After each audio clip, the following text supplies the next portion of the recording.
Salut à tous, alors aujourd'hui on va commenter la course qui a eu lieu à Saint-Martin-le-Mont en ce fin d'août. Aujourd'hui pas de vent mais 34 degrés Celsius de température de moyenne, il va faire très chaud. Le circuit commence et se termine sur un faux plat montant. En moyenne on va voir qu'il y a plutôt une montée, suivie d'une descente hyper technique qui s'enchaînera avec la bosse du circuit qui permettra de faire des éliminations à l'usure. Vous verrez également comment on va réussir à faire la différence dans la descente technique pour réaliser une échappée à 3 qui me permettra de gagner cette course.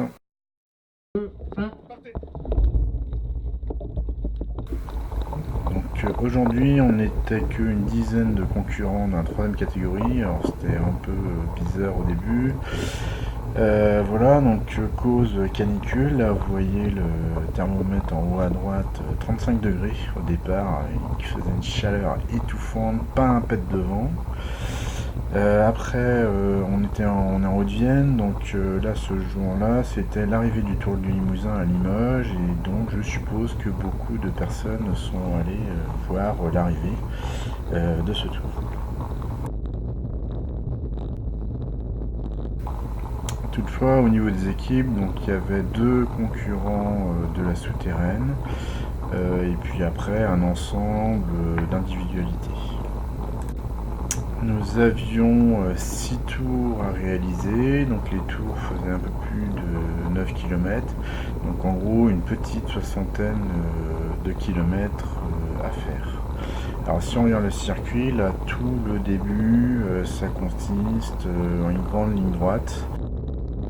Et la ligne droite, elle est en moyenne en faux plat montant, mais un petit peu vallonnée. Donc ça veut dire que ça monte, ça descend régulièrement sans qu'il y ait vraiment de bosses précises. Donc là, on voit que on est dans un faux plat montant.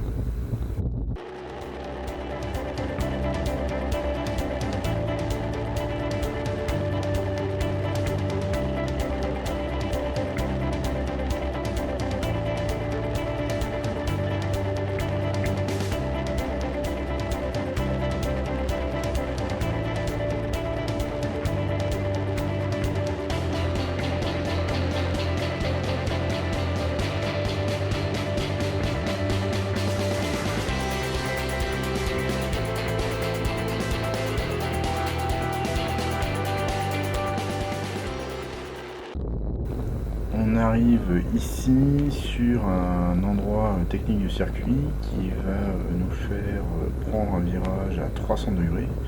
Donc il faut quasiment le passer à l'arrêt.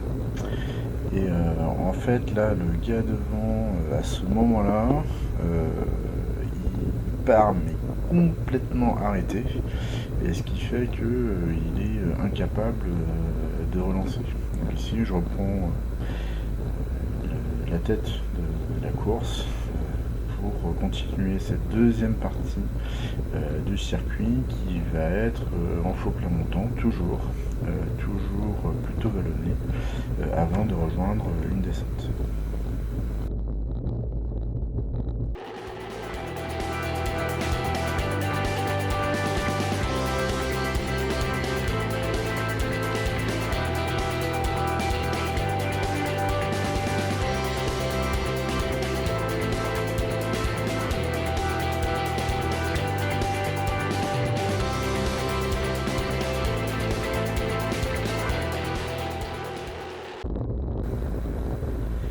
À l'entrée de ce hameau, on va attaquer une descente technique. Donc là, ça va commencer à plonger en fait. Je sais pas, il doit y avoir 4-5% de pente. Et par contre, c'est très sinueux, donc il faut bien prendre ces trajectoires. Et puis tout en bas de la descente, il va y avoir un gros virage dans lequel, au bout duquel ils ont mis des bottes de paille pour ceux qui n'arriveraient pas à gérer leur vitesse. Donc là, on voit, on passe à 20-25 km/h. Voilà. Donc à la suite de cette descente, on attaque la bosse du circuit. Donc là, ça monte, donc ça casse les jambes en fait avec le break qu'on vient de faire dans la descente. Et puis là, on retrouve avec 3-4% aussi à monter. Et à ce moment-là, je vois donc notre anglais de la souterraine qui monte toujours à gros tempo. Donc je vais prendre ça. Et puis derrière, en fait, c'est pas tant la bosse qui est gênante que le faux plat montant qui arrive derrière, qui nécessite de soutenir l'effort.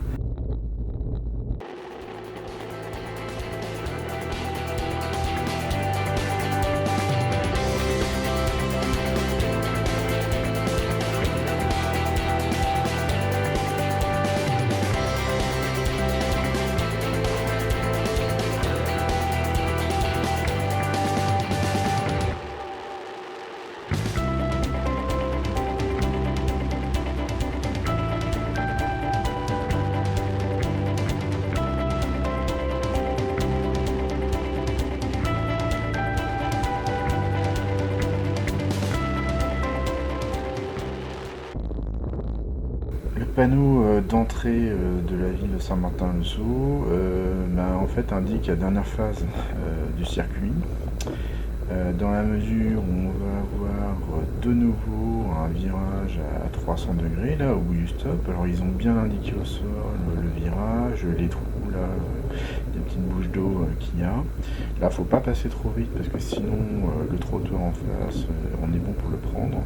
Et là on arrive maintenant sur la ligne d'arrivée qui en fait va être assez longue. Donc si on arrive au sprint, là il va falloir envoyer du lourd pendant longtemps.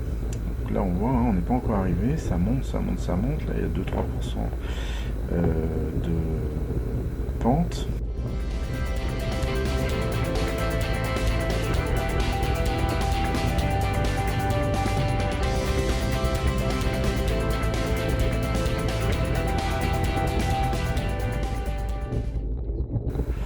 Et donc là, maintenant se présente la ligne. Donc c'est une arrivée pour costaud. Il faudra faire gaffe à ne pas lancer un sprint trop tôt s'il y a le sprint. Voilà, donc on a fini la description du circuit. Donc on va maintenant passer aux phases intéressantes de la course. Et on va aller directement au milieu du deuxième tour. On est ici donc dans le deuxième tour, on a passé la relance et là notre ami anglais de la souterraine en fait il est en train d'envoyer, donc on roule à 45 à l'heure là, juste avant la descente. Et du coup derrière le peloton il est en file indienne parce que mine de rien il faut quand même fournir un petit effort et faut pas lâcher les roues.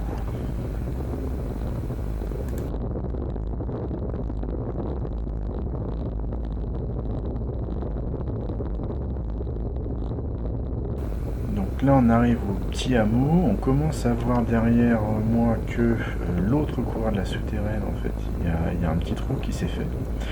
Et là l'anglais qui est à l'avant, là qu'on voit sur la vue avant, en fait il fait la descente mais à bloc, il va vraiment aller vite.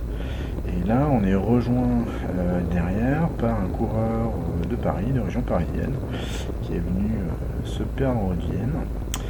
Moi j'ai du mal à suivre l'anglais de la souterraine là, qui est devant moi, ça va hyper vite. Et en fait derrière, l'autre coin de la souterraine, il n'arrive pas à descendre. Il n'arrive pas à descendre et comme on était en ligne, et bien derrière il crée un bouchon qui fait que les autres n'arrivent pas à suivre. Donc là, moi j'ai compris qu'on commençait à faire la différence, donc je repasse devant et je fais la montée à bon tempo. Donc derrière, ils sont en train de cravacher parce qu'ils ont le deuxième coureur de la souterraine à boucher. Nous, on est en train de bien rouler là dans la côte. Il y a un gars qui sort Et là, dans la fin de la bosse, je commence à discuter et dire, écoutez, là, si on y va, on peut être 4, on peut être 3 ou 4, donc il faut qu'on roule. Et puis, c'est parti. Donc là, on commence à enchaîner les relais, mais je vois assez rapidement que le coureur de Paris, en fait, il a l'air un peu juste physiquement, à son attitude. L'anglais de la souterraine, ça faisait quelques temps que je le pratiquais. Et du coup, ben, on roule. Alors ce qu'on voit derrière là, que j'avais pas vu en course, c'est que le coureur du SVPBM qui a fait plusieurs courses là avait réussi à s'échapper. En fait, il nous a rejoint et il a craqué au moment où on a réaccéléré là dans la deuxième partie en fond plat montant à l'issue de la côte. Et à partir de maintenant, on va être 3 et on va relativement bien collaborer, on en reparlera par la suite, ce qui va nous amener au bout de la course. Alors ici, donc on est dans le troisième tour, on est toujours échappé tous les 3, et en fait on est principalement deux à rouler, avec le gars de la souterraine, qui lui débranche pas, il roule hyper fort. Donc j'ai été obligé de lui dire roule moins fort parce que moi déjà je commençais à fatiguer. En regardant derrière, on voyait rien. Donc après l'analyse en fait des données enregistrées, on avait 1 minute, on avait creusé 1 minute au passage de la ligne au troisième tour. Et ici, ce qui va se passer, en fait, c'est que le coureur parisien, donc là je passe en vue arrière, il passe pas de relais. Donc là, on va voir sur la vidéo le coureur de la souterraine qui va le regarder en disant mais qu'est-ce que tu fais quoi écoute, on est échappé, faudrait que tu roules un peu.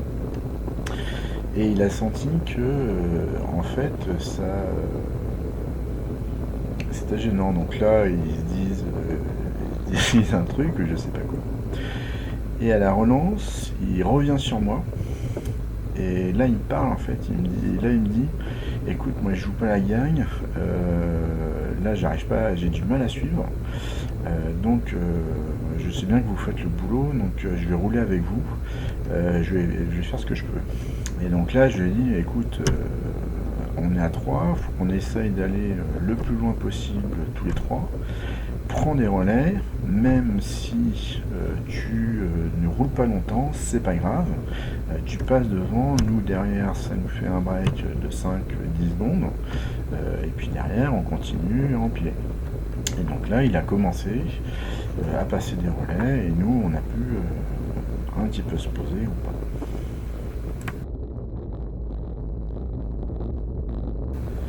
Donc dans cette phase d'échappée là, on voit que le de la souterraine il est à côté de moi. Et là en fait je discute avec lui et je lui dis écoute, là on est au troisième tour, il y en a encore 3 à faire derrière. Donc je te propose un pack de non-régression et on roule bien, on tourne, on attend le gars qui est avec nous. Il va nous aider de toute façon, donc on va tourner et puis on va essayer d'aller à 3 au bout et puis on verra au dernier tour. Voilà, donc pas d'attaque et puis dans les relances on fait gaffe.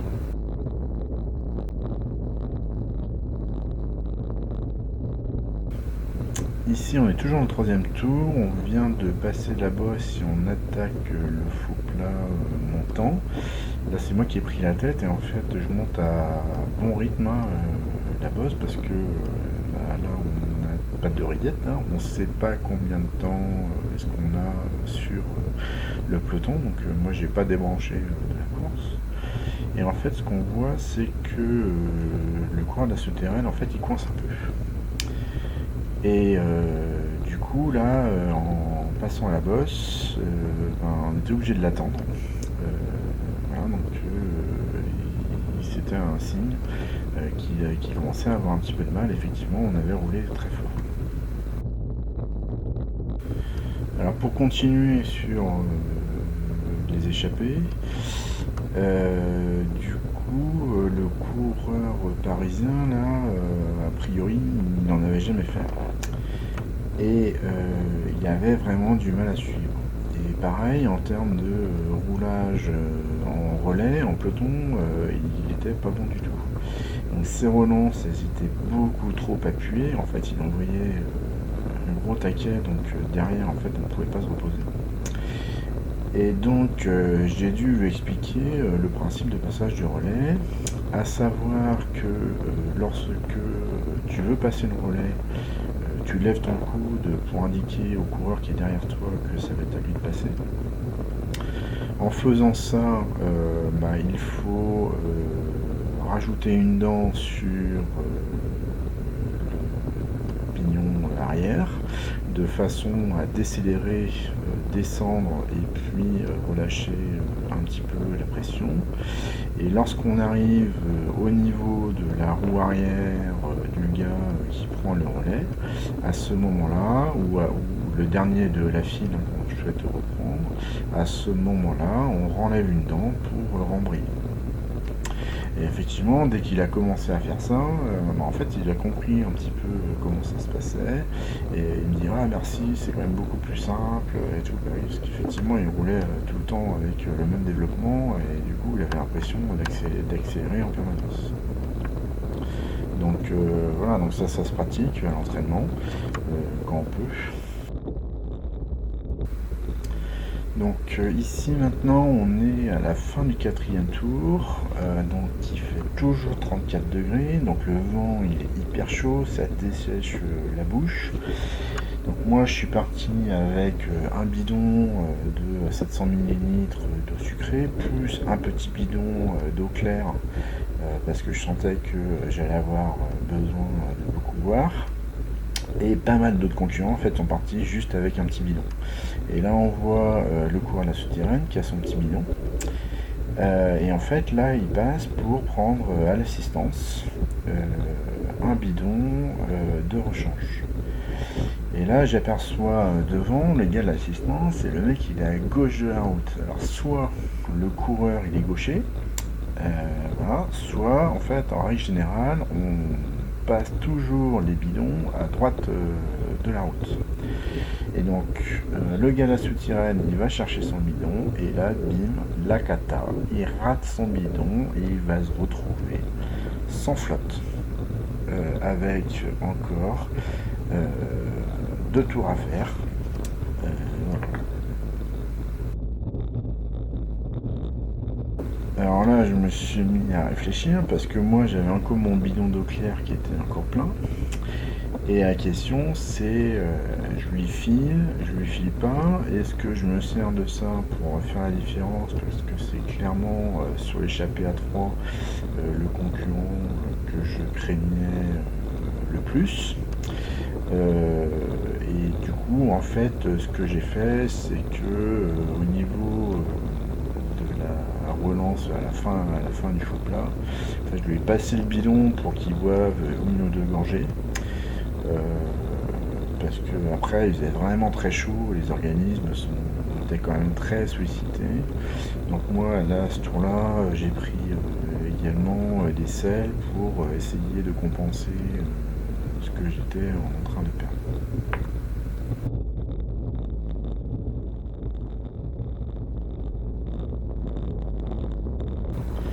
Ici on est dans la partie descendante du circuit, là, avant la partie technique et très pointue. Et on est dans l'avant-dernier tour, enfin dans le dernier tour. Ce qui s'est passé à ce moment-là, c'est que donc moi et puis le gars de la souterraine, en fait on est en roue libre.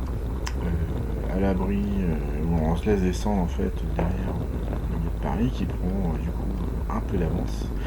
Et en fait moi je suis en train de récupérer parce que derrière va y avoir la bosse et là je sais pas du tout ce qui va se passer, est-ce que je vais être attaqué ou pas, et donc là phase de récup, il faut en avoir pendant la course.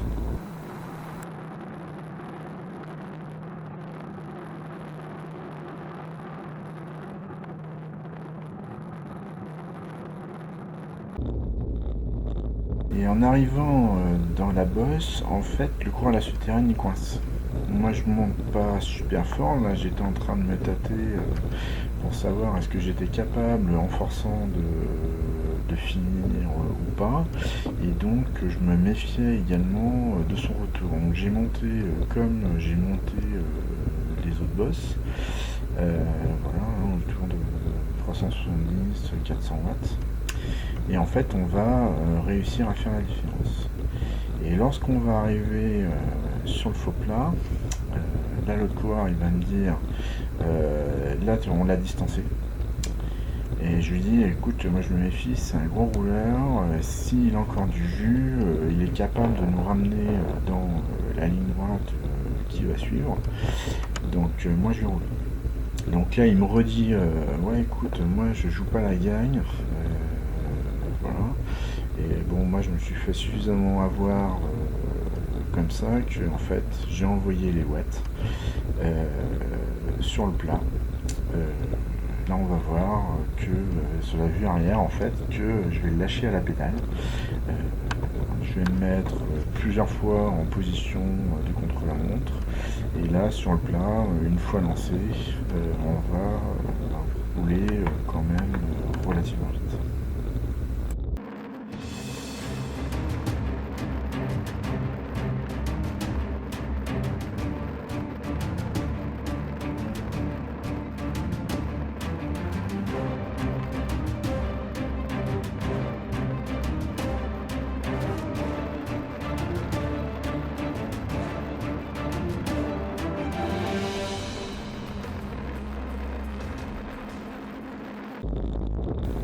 Alors comme j'envoyais la sauce, en fait, il y a un moment je me suis dit putain mais il lâche pas la roue, c'est pas possible.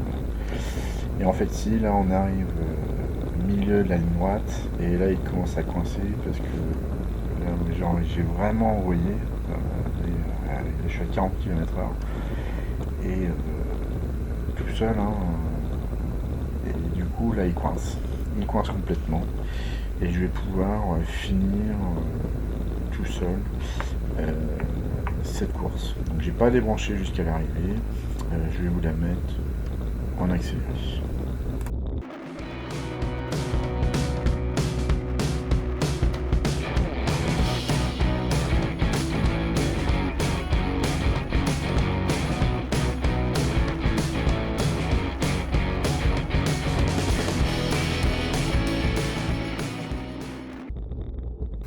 Donc là maintenant je sais que je suis tout seul, que j'ai gagné la course, et il n'y a pas de raison de ne pas faire l'effort sur la dernière ligne droite. Et donc là la relance je la fais à fond, je monte en danseuse, et puis je vais aller comme ça jusqu'à la ligne d'arrivée. Et c'était vraiment sympa, gagner une première course en ayant distancé l'ensemble des coureurs à la pédale. Ça a été vraiment sympa. Alors après on peut regretter qu'il n'y ait pas eu plus de monde sur la course, après ça se serait passé forcément différemment, mais l'important c'est d'être là, hein. Ceux qui veulent gagner, il faut qu'ils soient présents sur les courses, et puis aujourd'hui c'était moi le plus fort.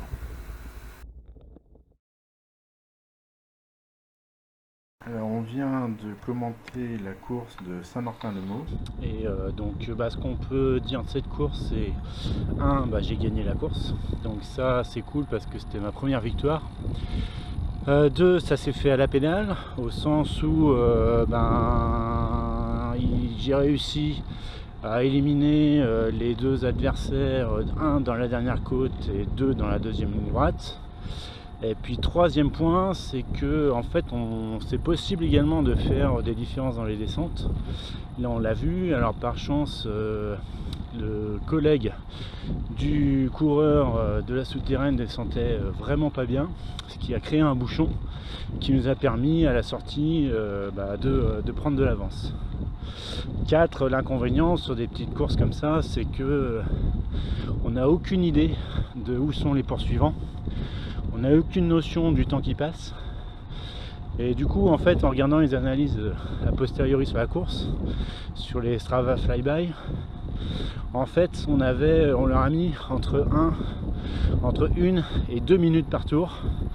Donc on a fini en fait avec 8 minutes d'avance, donc presque un demi-circuit par rapport au groupe de poursuivants.